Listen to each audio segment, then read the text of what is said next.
10,000 years, buried in darkness. 10,000 years, chained by his own people. They called him betrayer, monster, heretic.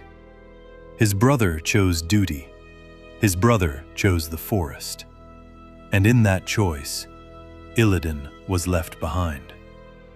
Tyrande chose mercy, but mercy does not erase the past. The Legion rises again, the air burns with fell corruption, and Illidan's Stormrage can feel it. If the world will not do what must be done, then he will. The forest remembers, even when its people try to forget. Ashenvale breathes differently now. The wind carries a scent not felt in 10,000 years. Fell. Illidan's Stormrage stands beneath the ancient boughs and listens. The Legion has returned. He does not need eyes to see it. He feels it in the marrow of his bones, a sickness spreading beneath the soil, a whisper in the roots. His brother feels it too. Malfurion would gather the sentinels. He would call upon the wild gods. He would defend what remains. But defense is not enough. It never was. Illidan closes his fists. He remembers the war of the ancients, the sky torn open, the demons pouring through. He remembers being right, and he remembers being condemned for it. Tyrande freed him, but she did not free him from what he knows must be done. The Legion does not fear forests. It does not fear hope. It fears power. And power demands sacrifice. Somewhere in the north, a relic waits. A weapon the Legion once trusted. The skull of Gul'dan. Illidan turns toward the corruption in the wind. If Azeroth is to survive, he will once again become what they fear.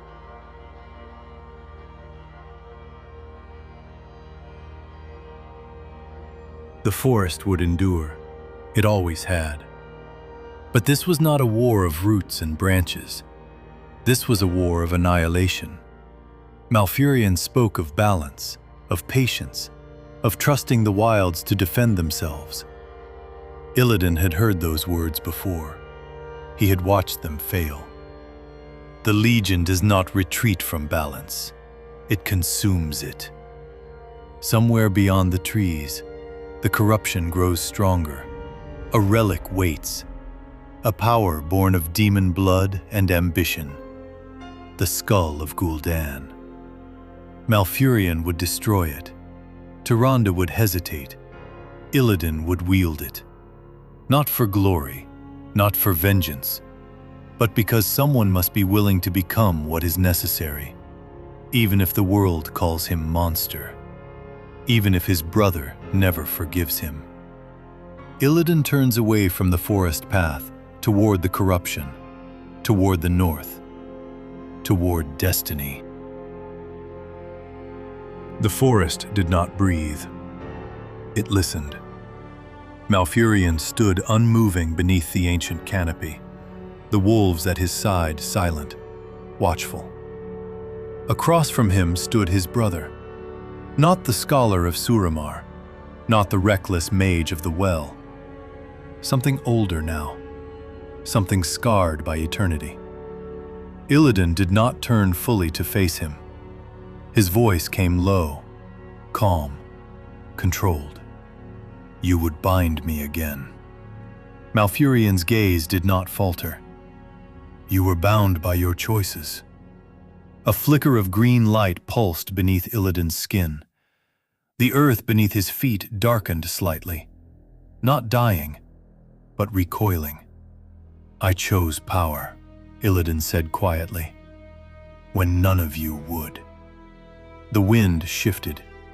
Leaves trembled in a widening circle. Malfurion stepped forward.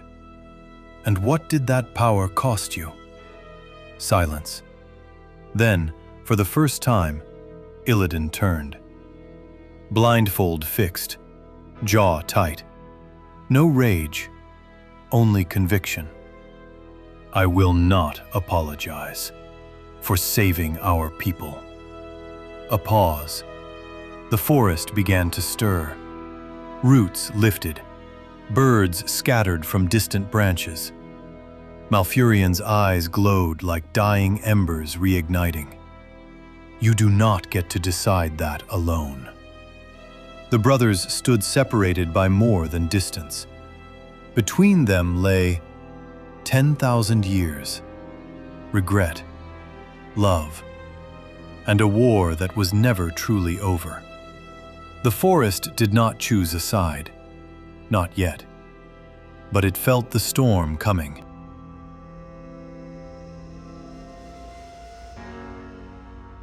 The storm begins to calm. The wolves retreat into shadow. Roots sink back into the soil. Only the forest remains, watching. Malfurion stands firm, antlers framed by fading lightning. I will not allow you to endanger our people for power. Illidan's jaw tightens. My power has always been for them.